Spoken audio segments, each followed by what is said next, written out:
Contrary to popular belief, African American history did not start with slavery in the New World. An overwhelming body of new evidence is emerging, which proves that Africans had frequently sailed across the Atlantic to the Americas thousands of years before Columbus, and indeed before the Vikings. The great African civilization of Egypt, together with many North and West African people, traveled to the Americas and even contributed immensely to the early American culture by their architecture, art, political systems, and religious practices, as well as mathematics, writing, and a sophisticated calendar. This video is sponsored by FreshGaia.com. FreshGaia offers many free products, and all you have to pay is the shipping. You can find some very useful things like this shower filter, which completely filters the toxic chemicals like fluoride and chlorine from our water. There's also an adjustable faucet filter, which purifies your tap water, together with many other products. Check the link in the description below for more information. The most substantial evidence of African presence in America comes from the pen of Christopher Columbus himself. Columbus noted in his journal that Native Americans had confirmed that black-skinned people had come from the southeast in boats, trading in gold-tipped spears. Columbus also saw the metal goods from West Africa, and he even obtained them from the Native Americans. Chemical analyses of gold tips found by Columbus on spears in the Americas showed that the gold most certainly came from West Africa. In 1992, a German researcher who was performing tests on mummies found traces of hashish, tobacco, and cocaine in the hair, skin, and bones of the ancient Egyptian mummies. Tobacco and coca were plants that only grew in the Americas at the time of mummification. So just how did these exotic opiates arrive in ancient Egypt before the discovery of the New World? This crucial piece of evidence proves that ancient civilizations were not only interconnected in the distant past, but also elaborate trade routes were established thousands of years ago. Perhaps the most famous discovery of all is the ancient Egyptian colony found in the Grand Canyon. This extraordinary discovery made the front page of the Arizona Gazette in 1909. Two archaeologists encountered a series of bizarre caves in the Marble Canyon region of the Grand Canyon. The caves were full of Egyptian artifacts, including statues, copper weapons, and even granaries full of seeds.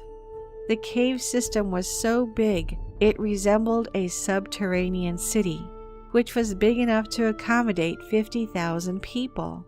Many mummified bodies of Egyptian origin were also found.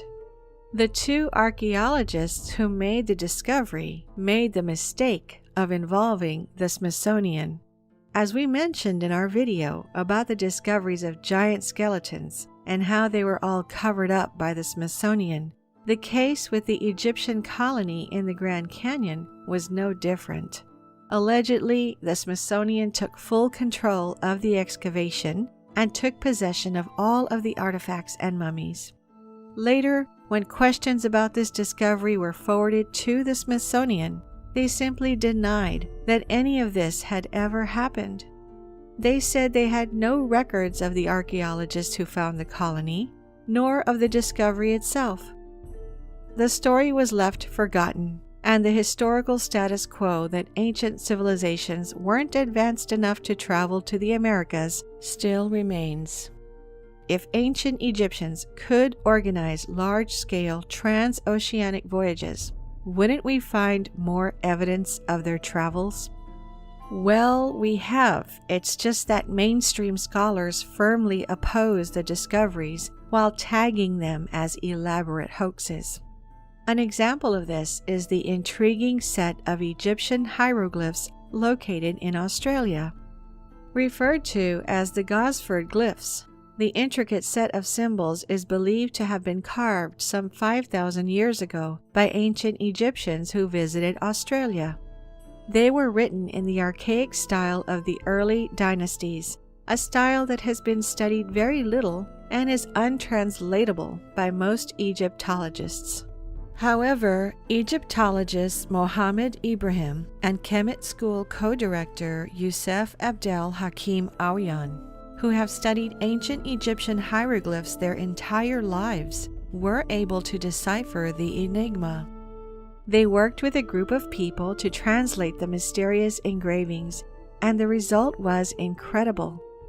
Not only are the mysterious ancient Egyptian hieroglyphs in Australia authentic, but the scribes accurately used several ancient symbols and grammatical variations which, crucially, were not even documented in Egyptian hieroglyphic texts until 2012, proving the glyphs are not a hoax, as people in the 1900s couldn't have possibly used this style of writing.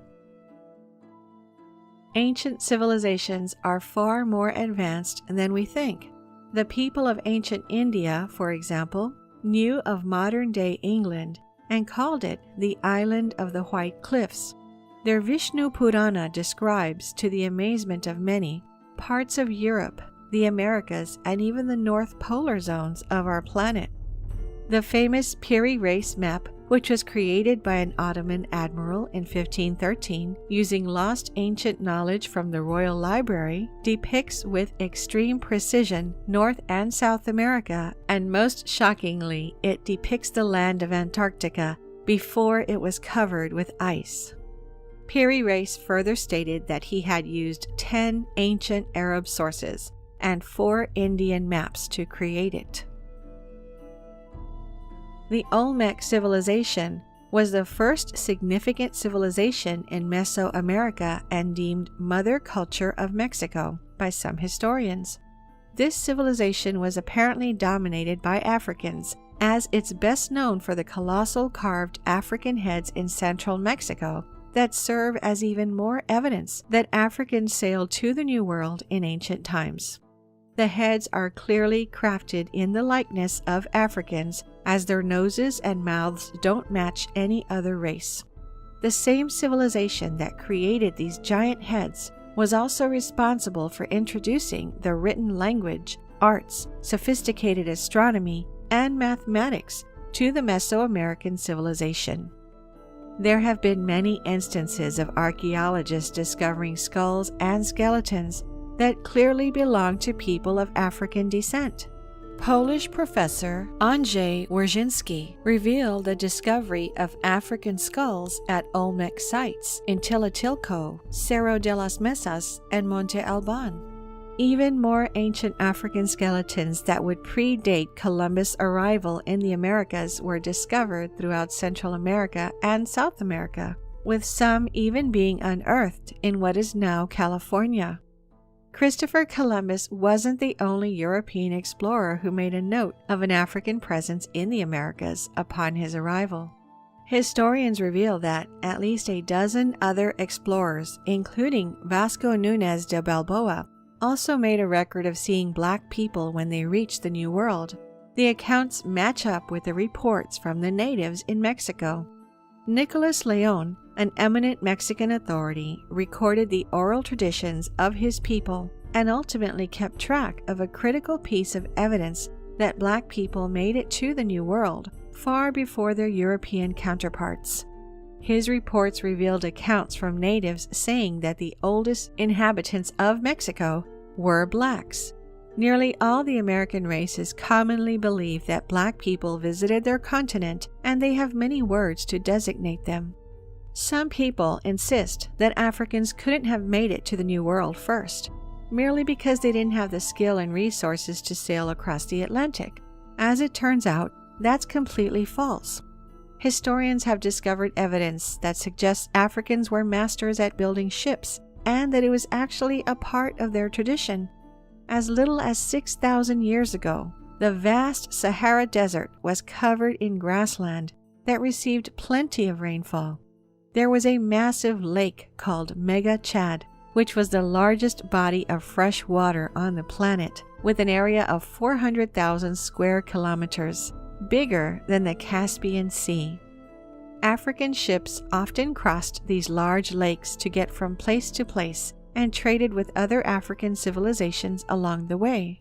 The Sahara shipbuilding and sailing are over 10,000 years old, and cave wall paintings of ancient ships were displayed in National Geographic magazine years ago. Ancient kingdoms in West Africa have a long history of trade by sail, which made it all the more likely that they eventually expanded their trade to the Americas. With those shipbuilding skills and the navigation skills that were noted by other historians of the time, the myth that Africans wouldn't have been able to sail to the New World becomes officially debunked.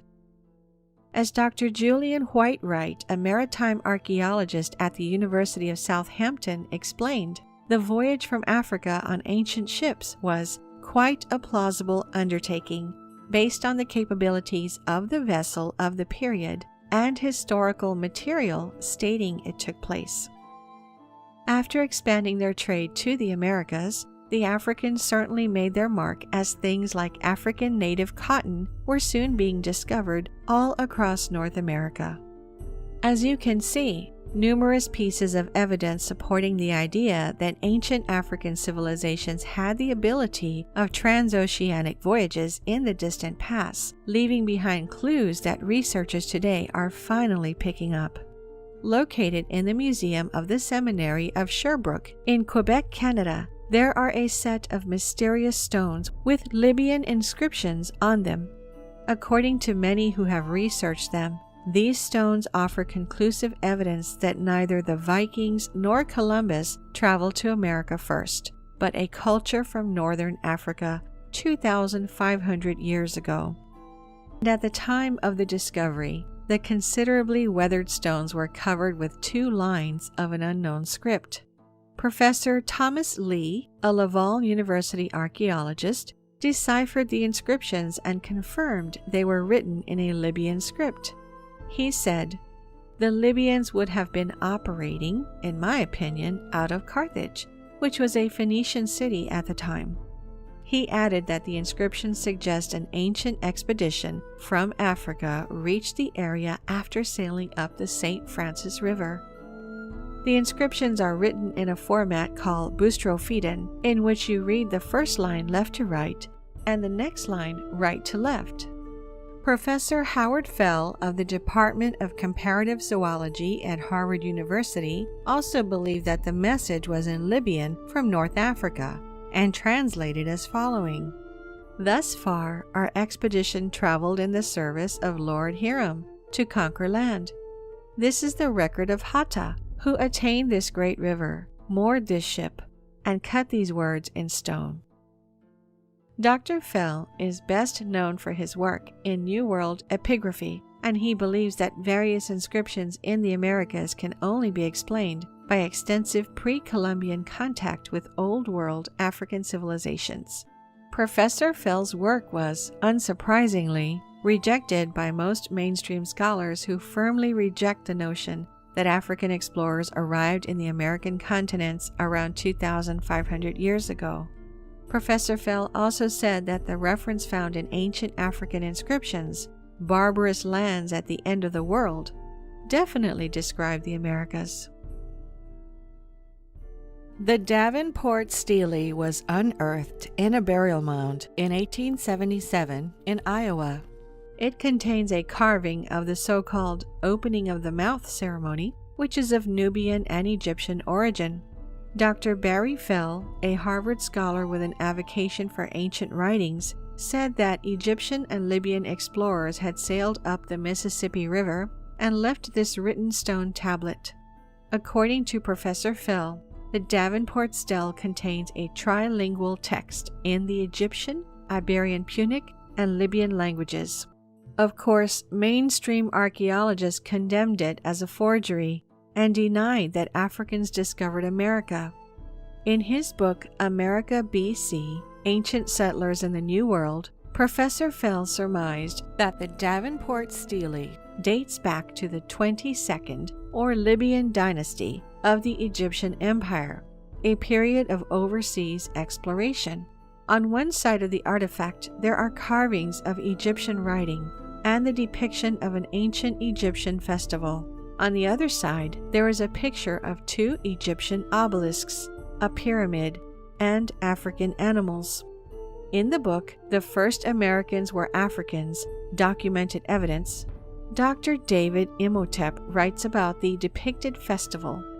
He said, "The religious similarities here are numerous and sometimes not only similar but identical to the Djed festival of ancient Egypt.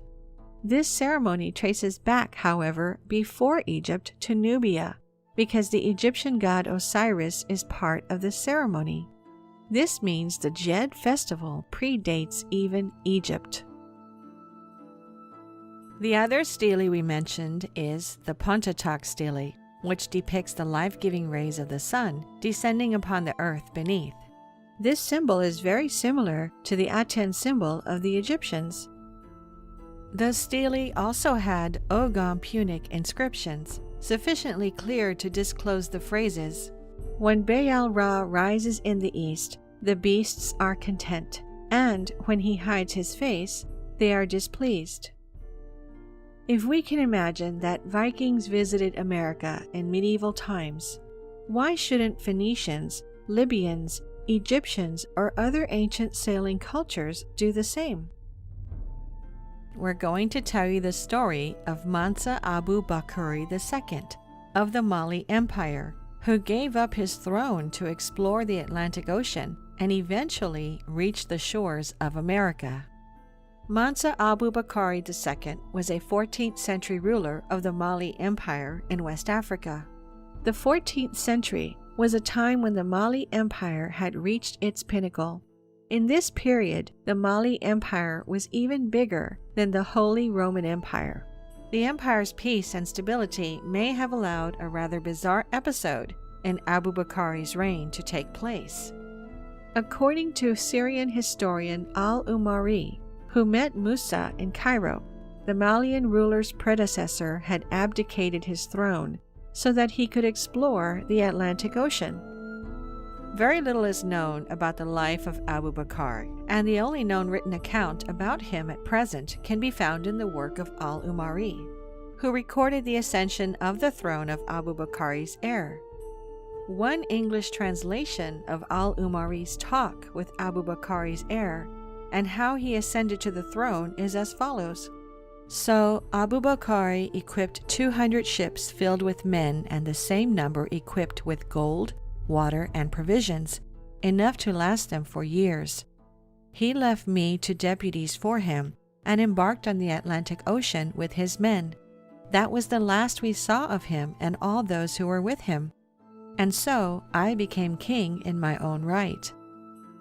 Later, al-Umari writes that a few ships of Abu Bakr returned and tell stories of the mysterious land, and how the ships found a river and entered into the unknown.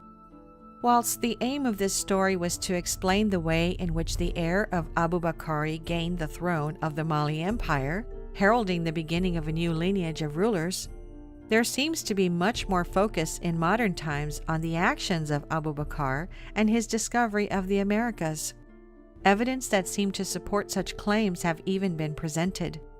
Place names on old maps, for example, are said to show that Abu Bakr and his men had landed in the New World. The Malians are claimed to have named certain places after themselves, such as Mandinga Port, Mandinga Bay, and Sierre de Mali. The exact locations of such sites, however, are unclear, as one source states that these places are in Haiti, while another puts them in the region of Mexico. As time allows us to drift further and further away from the European age of exploration, and we move beyond an age of racial, intellectual prejudice, historians are beginning to recognize that Africans were skilled navigators long before Europeans, contrary to popular belief. Of course, some Western historians continue to refute this fact because, consciously or unconsciously, they are still hanging on to the 19th century notion that seafaring was a European monopoly. After all, history will tell you that seafaring is the quintessential European achievement. the single endeavor of which Europeans are awfully proud. Seafaring allowed Europe to conquer the world. The notion that black Africans braved the roaring waters of the Atlantic Ocean and beat Europeans to the New World threatens a historically white sense of ownership over the seas. During the 19th and 20th centuries, several scholars wrote books and articles about this subject and urged the academic establishment to change primary and secondary curricula across the United States to reflect the great contributions of African people to early America. Unfortunately, such pleas fell on deaf ears, and today the children are still being taught in school the tale that Columbus discovered America. Thank you for watching. Before you close this video, we'd like to remind you to visit freshgaia.com and explore all of their incredible products. Links in the description below.